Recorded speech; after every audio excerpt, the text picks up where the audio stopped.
बेटे की मोहब्बत में किसी दूसरे के घर को आग लगाना ये तो अच्छी बात नहीं है ना अंकल। कोई भी इस रिश्ते के बीच में आएगा, रुकावट बनेगा तो मैं रेजिस्ट तो करूंगा ना बेटा। अपने उन सगों को ये बावर कराना बहुत जरूरी था कि मैं वो ज़ैनब नहीं रही। औलाद की मोहब्बत में माँ बाप अक्सर जज्बाती हो ही जाते हैं। दिवाली हुए कारोबार को बचाने का सिर्फ एक यही रास्ता रह गया है, पैर पकड़कर हाथ जोड़कर माफी मांग ली जाए। मैं ज़ैनब से माफी मांगूंगी, सवाल ही पैदा नहीं होता। और अगर आप दोनों को माफी मांगने पे एतराज है तो भाई साहब मुझे मेरे शेयर वापस कर दें। पानी में रह के मगरमच्छ से बैर नहीं लेते, जान चली जाती है।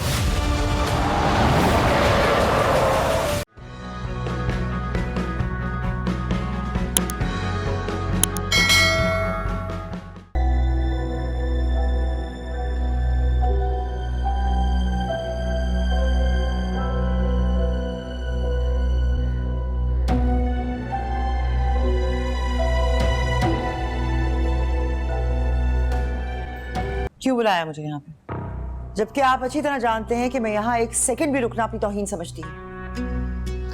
बात मान ली होती तो इस तरह ना आना पड़ता। मतलब की बात करें? तुम्हें मिलवाना है किसी से। और मैं क्यों मिलूंगी किसी से? तुम किसी से मिलो ना मिलो, लेकिन उष्णा को मुझसे मिलना पड़ेगा। कहाँ है उष्णा? आप क्यों पूछ रही हैं और आप कौन हैं? मैं उष्णा की दादी हूँ और अपनी पोती को अपने साथ ले जाने के लिए आई। क्या बात है, हैरान सी लग रही हो। ये क्या नया खेल खेल रहे हैं?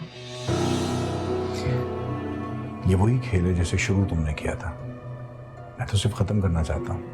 न जाने कहां से एक दादी आ गई अपनी पोती को ढूंढते हुए। मैं अच्छी तरह जानती हूँ ये किरदार आप सबका तख्लीक करता है और इसमें रंग भी आपने भरे हैं। बचपन से बहुत ज़हीन थी तुम, हमेशा से सब यही कहते थे। तो ये सवाल तो बनता है जो तुम कर रही हो। ये जो खातून यहाँ आई खड़ी है ना, ये ऐसे ही नहीं आई है, ये पूरे सबूतों के साथ आई है। और उनमें से एक सबूत तो पहचानती हो इसे? फुरकान का बहुत अच्छा दोस्त था। ये है उष्णा का बाप, असली बाप। पीछे देखो, उसका एड्रेस भी मेंशन है। और अगर कहीं जरूरत पड़ी ना तो डीएनए का भी इंतजाम किया जा सकता। ज़ैनब, अरे ज़ैनब क्या हुआ? हाँ, आप ऊपर आ जाए प्लीज, बैठे आराम से। नहीं, कुछ नहीं। क्या हुआ, आप कहीं गई नहीं थी क्या? नहीं। मैंने आपको फोन किया, आपने फोन का जवाब भी नहीं दिया। खैरियत है ना? ज़ैनब आप क्या हुआ है, मुझे बताएं ना। आप बताएं मुझे। अगर कोई मुझ पर वार करे तो क्या करेंगे आप? जिंदगी तंग कर दूंगा उसके ऊपर, सांस लेना महाल हो जाएगा उसका। बताएं ना किसने क्या किया। तो तंग कर दे। लेकिन आपने तो कभी किसी के लिए बुरा चाहा नहीं। अब चाहती हूँ मैं, अब चाहती हूँ मैं बुरा। अपनी अपनी बच्ची पे हाथ डालने वाले को मजीद नहीं बख्शूंगी मैं। रिलैक्स कर, बताएं मुझे क्या हुआ। बहुत हो गया है, अब मुझसे नहीं बर्दाश्त होता। माफ नहीं कर सकती मैं जब अपने सगे भाई को ब्लैकमेल करने पर आ जाए आपके। Do something about it, don't worry. आपको इस्तेमाल कर, आपकी मजबूरी का फायदा उठाने लगे, आपने खैरों से बदतर हो जाए तो फिर कोई रास्ता नहीं रहता। Be all right, don't worry. What do you mean it's going to be all right? It's just not all right. I know.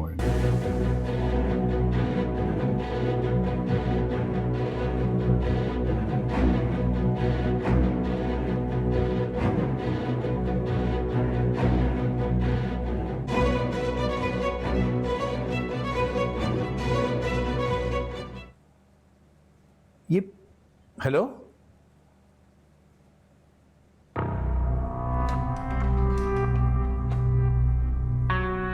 आप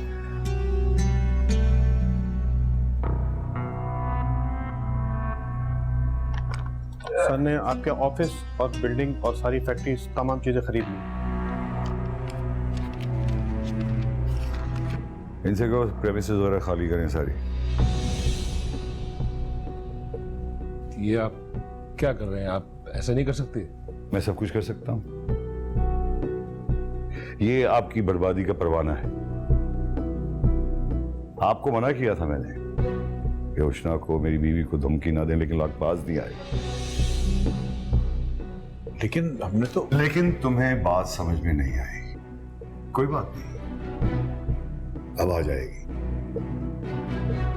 धमकियां तो तुम लोग बहुत खूब देते हो, अब देखना ये है कि खुद को बचाते कैसे हो।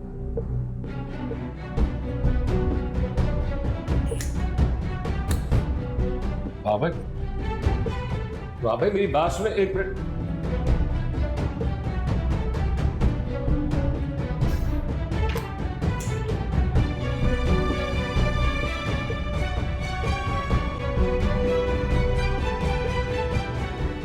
भाई साहब, ऐसा क्या हुआ आपको? पता नहीं यार, मुझे तबीयत सही नहीं, मुझे घर लेके चलो। मैं नहीं, डॉक्टर क्या चलेंगे? आप आइए आइए, कुछ नहीं होता, आइए। इस तरह इग्नोर क्यों कर रही हो मुझे? आपको जवाब देना जरूरी नहीं समझती मैं। लेकिन अचानक ऐसा क्या हो गया? मुझसे खफा किस बात पे? ये सवाल तो आप अपने घर वालों से जाकर करें तो ज्यादा बेहतर होगा, क्योंकि वो मुझे सबकी नजरों में गिराने का काम बहुत अच्छी तरह करना जानते हैं।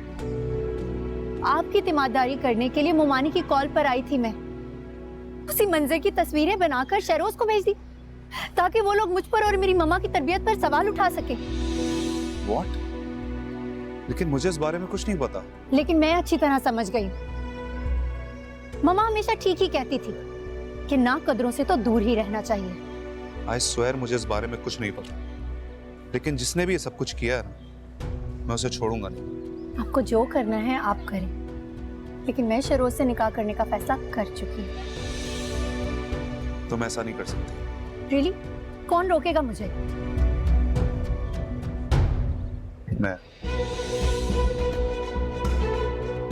मैं रोकूंगा तुम्हें।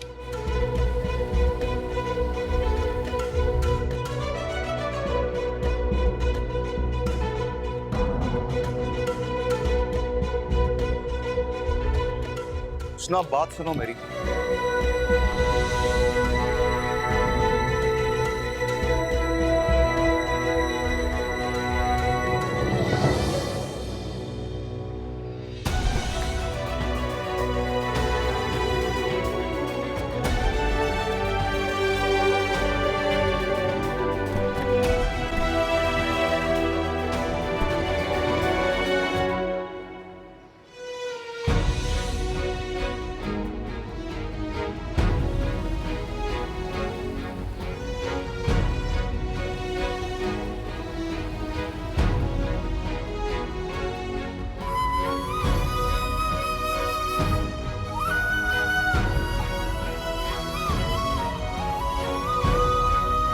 एक दफा तुमसे शादी हो जाए ना, तुम्हारी ऐसी अकड़ खत्म करूंगा, तुम्हें कंट्रोल करके अपने पास रखूंगा। Oh really? अगर ये शादी आप इसी हसरत में करें ना कि आप मुझे कंट्रोल करेंगे, तो ये ख्वाब दिल से निकाल दें। ये नहीं पूरे होने वाले। हाँ, ये तो वक्त ही बताएगा। ये तो वक्त ही बताएगा। और ये जो शादी के लिए आप इतने एक्साइटेड हो रहे हैं ना, कहीं ऐसा ना हो कि निकाह के दिन ऐन मौके पर मैं इनकार कर दूं। तुम बिल्कुल बेफिक्र हो, क्योंकि कलम, कागजी और कागज के अलावा ना मैं गन भी अपने साथ लेकर आऊंगा। तुम बिल्कुल किसी खुशफहमी में ना रहना, क्योंकि दुश्मन पे वार करते हुए ना मेरा निशाना चूकता है और ना मेरे हाथ कांपते हैं। देखेंगे देखेंगे।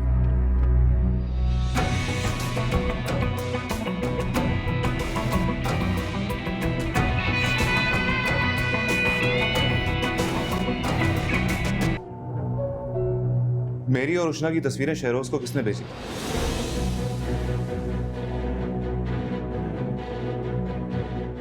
कौन सी तस्वीर है बेटा?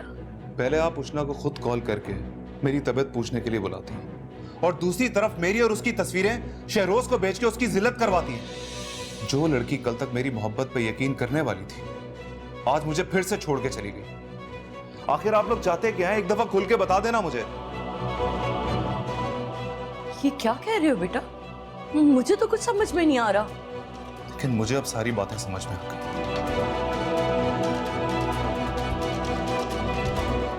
एक तरफ मुझे खुदकुशी से रोकने के लिए आपने मुझे झूठी आस दिलाई, और दूसरी तरफ आप ये कोशिश करती रही कि उष्णा मुझसे खुद हर रिश्ता तोड़ ले, और आप पे कोई बात भी ना। अच्छा, तो हम फूट डलवाने गए थे, हमारे ही घर में फूट डल गई। ऐसा क्यों करूंगी बेटा, क्यों कह रहे हो तुम ऐसा? मैं तो खुद गई थी ना उष्णा के घर, ताकि मैं नईमा की मिन्नतें कर सकूं कि वो अपने बेटे का निकाह उष्णा के साथ ना करे। बस मामा, मुझे आपकी किसी बात पे कोई एतबार नहीं। भाई मामा बिल्कुल सच कह रही हैं। ताई जान के बजाय तुम अपनी बहन से क्यों नहीं पूछते कि शहरोज को वो तस्वीरें किसने भेजी? मुंह बंद करो। तुम चुप करो। तुम कहना क्या चाहते हो? खुल के कहो। देख मेरे भाई, बात ऐसी है कि तुम्हारी बहन शहरोज के ख्वाब देखने लग गई है, और इसी ने तुम्हारी और उष्णा की तस्वीरें उसको भेजी हैं। नहीं भाई, ये झूठ बोल रहा है, ये झूठा है। मैं झूठ बोल रहा हूँ? ठीक है, इसका फोन चेक कर लो, तुम्हें खुद पता चल जाएगा। इसको पूरी दुनिया में एक वही शख्स मिला था, इसका दिमाग तो मैं 2 मिनट में ठीक कर दूंगा। सुफियान बेटा, क्या कर रहे हो तुम? छोड़े अम्मी, जिस शख्स से मैं दुनिया में सबसे ज्यादा नफरत करता हूं, मेरी बहन मुझे उसी के सामने जलील करने पे तुली हुई है। तो मैं माफ नहीं करूंगा कभी।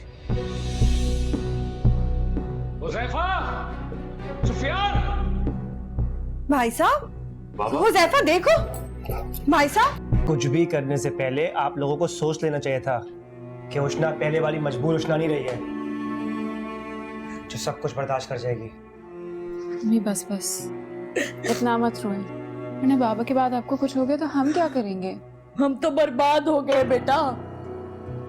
अपनी बेटी को आबाद करने के लिए हमें कैसे बर्बाद कर दिया उन जालिमों ने। और आप लोगों की वजह से हम भी बर्बाद हो गए। हमारा क्या कसूर था? ये सब आप लोगों का अपना किया धरा है। समझ नहीं आ रहा हम लोग क्यों भुगत रहे। चलो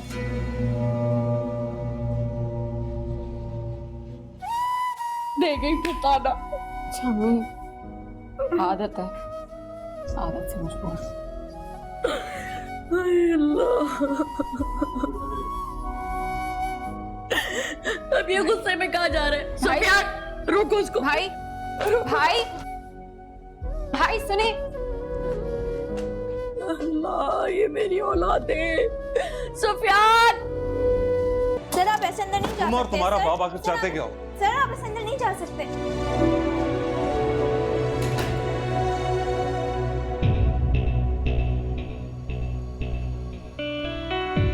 मैं चाहूं ना तो इस वक्त मैं उठवा के अपने ऑफिस से बाहर फेंकवा सकता हूं, लेकिन उससे पहले मैं जानना चाहता हूं कि वो कौन सी तड़प है जो तुम्हें यहां पे उठा के ले गई। तुम्हारा मुकाबला मुझसे था ना, तो मुझसे बात करते हैं। तुमने ये घटिया हरकत करके साबित कर दिया कि मेरे राय तुम्हारे बारे में बिल्कुल ठीक थी।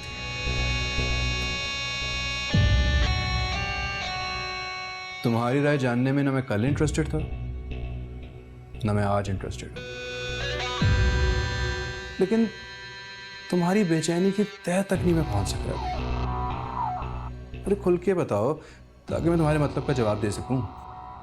जब तुम खुद मेरा कुछ नहीं बिगाड़ सके तो अपने बाप को मेरे सामने ला खड़ा किया।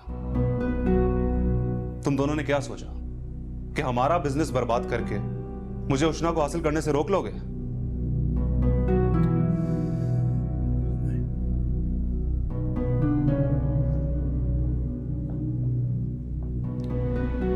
हम लोग सोचते ही तो नहीं है, बस कर जाने वाले लोग हैं।